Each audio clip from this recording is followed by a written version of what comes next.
What's up, y'all? Back again today with a very important video, as usual. I want to start off my video just quickly and let you guys know that I appreciate any and all support that fellow humans give me, because they may understand or they may resonate with some of the information that I'm giving out. I really appreciate that. I understand that we all have a different role to play in our society and in this world, so I'm playing my part, and I appreciate you for understanding that, and I embrace you as you play your part in this world. So with that being said, the first thing that I wanted to talk about, or the only thing that I want to talk about today, is ego death. Yeah, ego death, okay? So that may sound a little scary. Anything with the word death in it usually is connotated with something scary or something ominous, whatever. But it's really an ego death. It's a term coined to describe when you lose concept of your ego, basically. Why is this important? Because in order to move on to the next step or the next phase of our evolution, whether that be physically or emotionally, we have to first shed all the negative or non-progressive attributes of our characteristics, right? So if we want to be able to move on to the next grade or whatever, we have to be able to embrace the good things that we have in us and recognize and realize the negative things or the things that have held us back, whether they be habits, behaviors, thought patterns, whatever. So with that being said, ego death.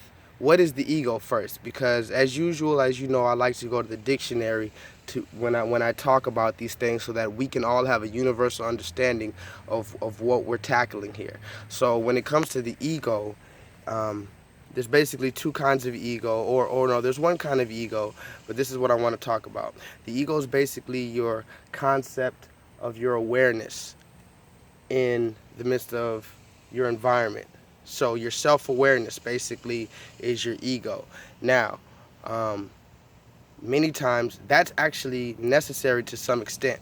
Self-awareness is very necessary in our environment because if you're not aware of yourself in the context of the correlations of the next person or the next being, how could you then grasp the concept of what reality is? So that's a whole nother story. But as far as ego, what we have to tackle is this. The ego, it also says in the definition that basically is, or when you're having an ego trip, or if you're egotistical, it says it's basically is when you're completely devoted to your own interests or your own feelings. Okay, so what does that mean? That means that if you're egotistical, that means you're completely devoted to your own interests and your own feelings.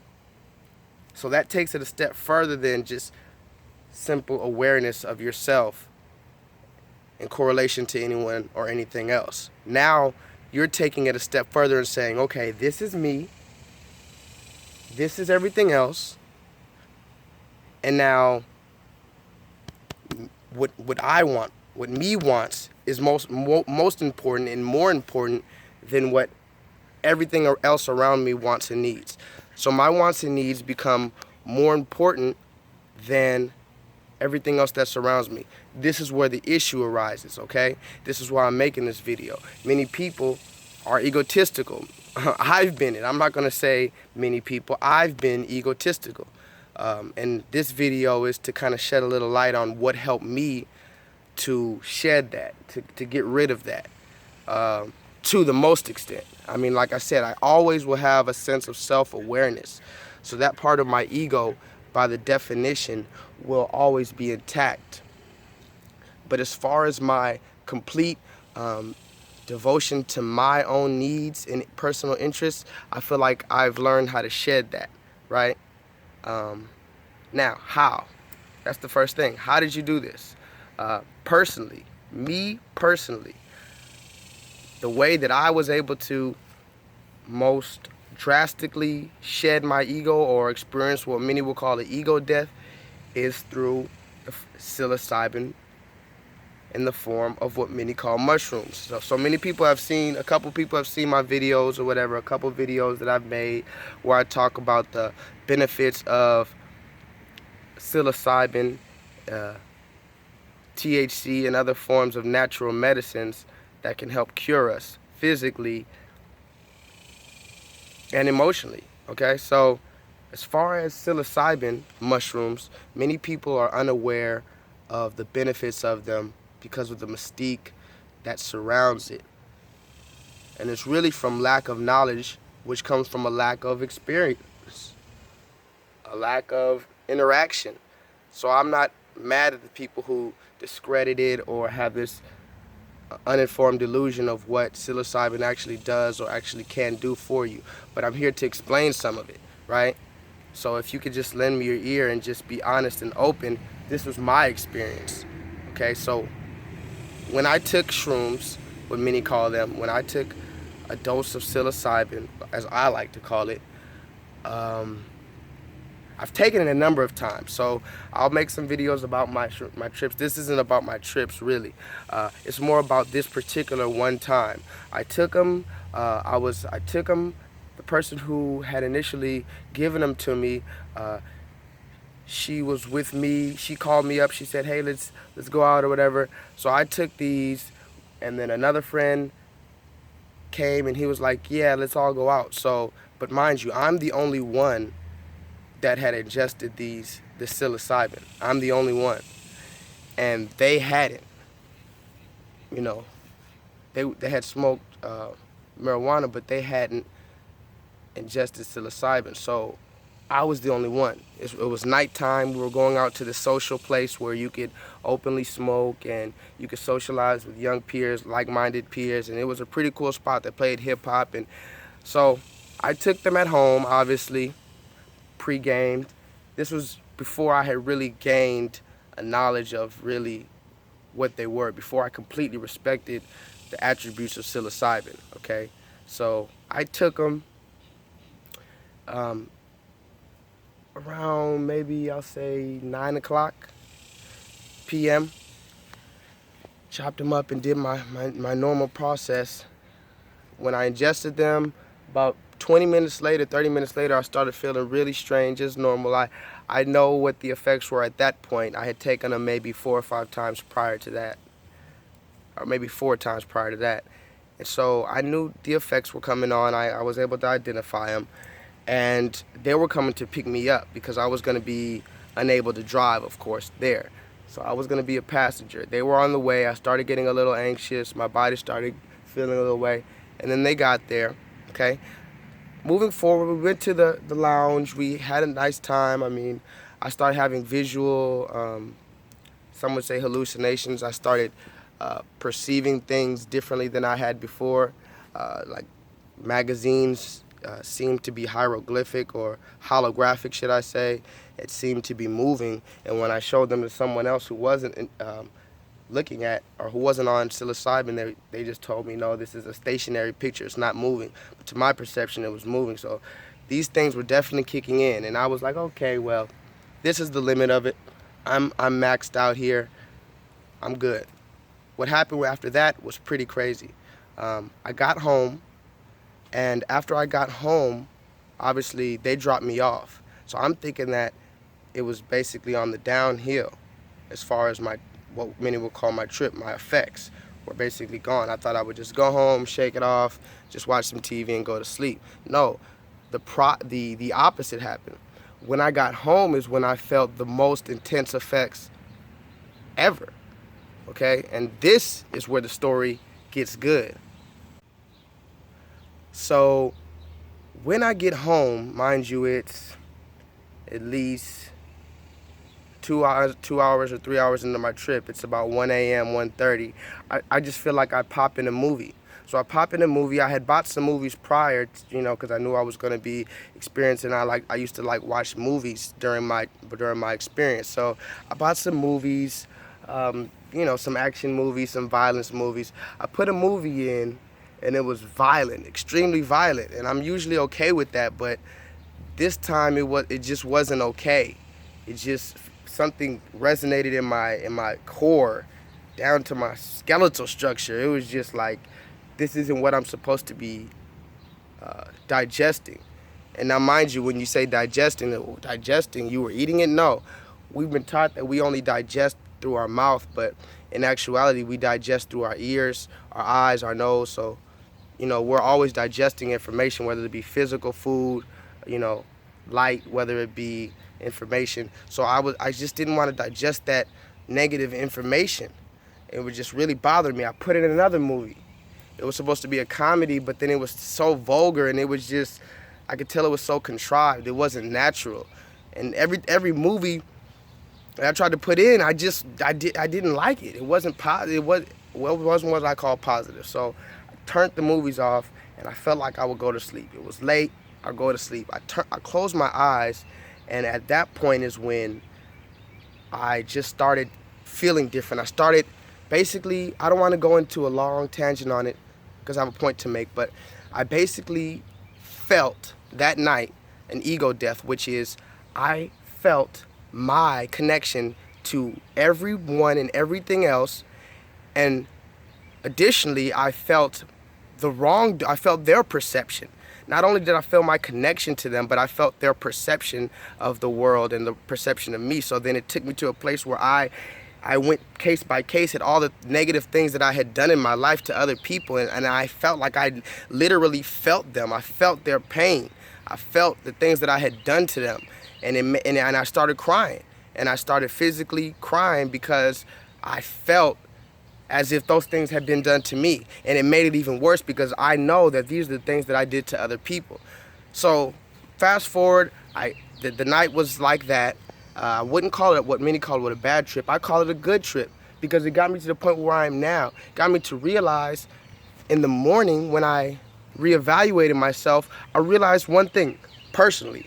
I was very foolish we all have our vices and the things that we look at, but me personally, I was foolish in the sense that prior to that, I thought that,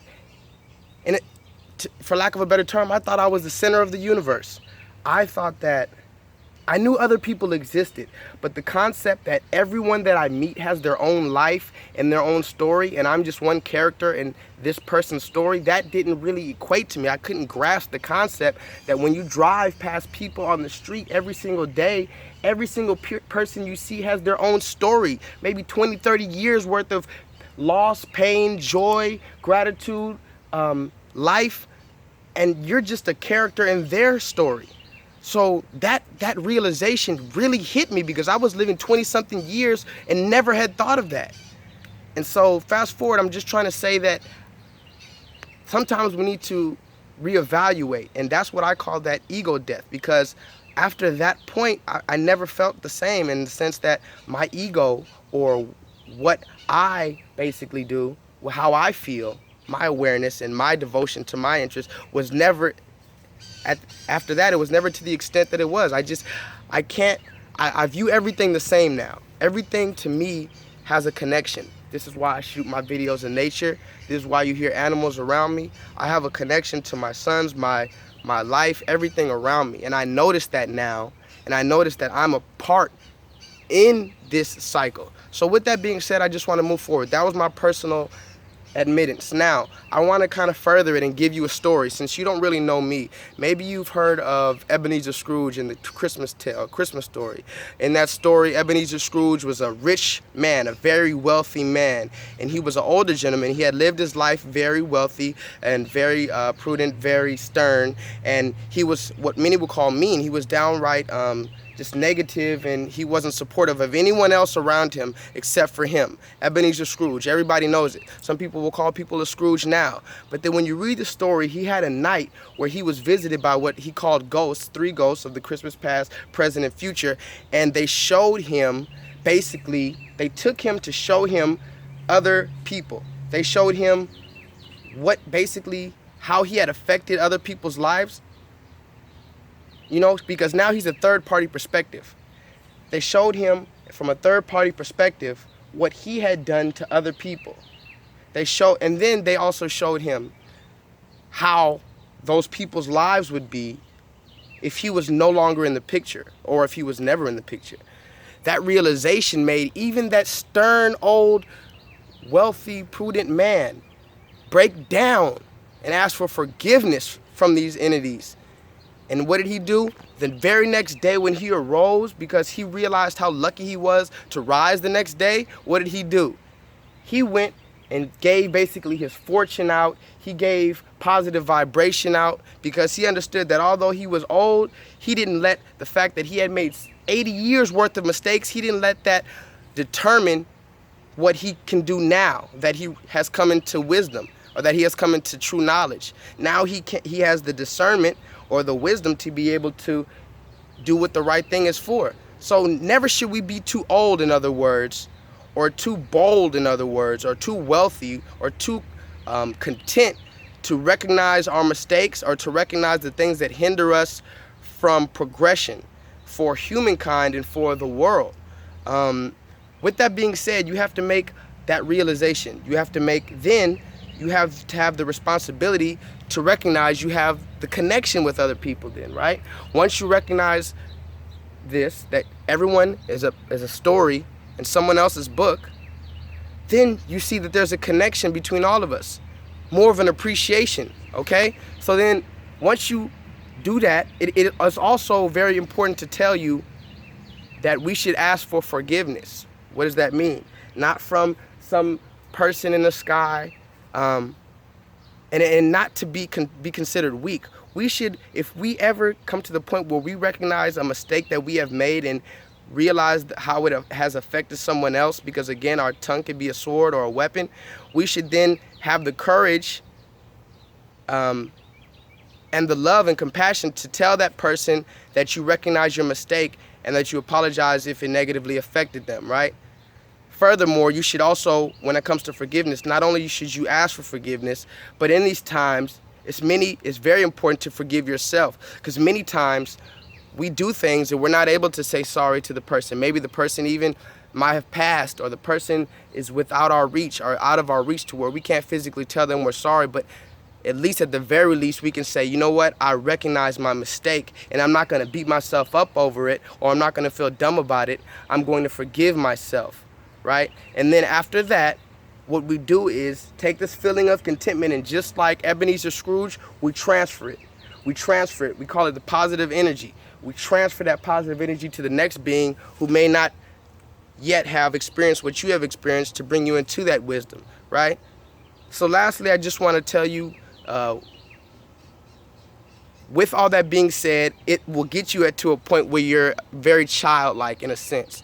Not in your demeanor, that you just do things that are dangerous or don't know what you're doing, but childlike in the sense that you have a genuine happiness about yourself. Childlike in the sense that your ego, like we said, is now gone. And if you notice, children, they're very honest. Although sometimes that truth can be brutal, they're very honest, and they tell you that they love you, and they don't have an ego that they feel like is going to get shot down if they tell you the truth. They'll tell you the truth and stand by it. And it's only older people who destroy the egos of these young people. So I submit that we, as beings, should act childlike, in the sense that we never have a large enough ego to tell the next person that we love them, and to just enjoy life.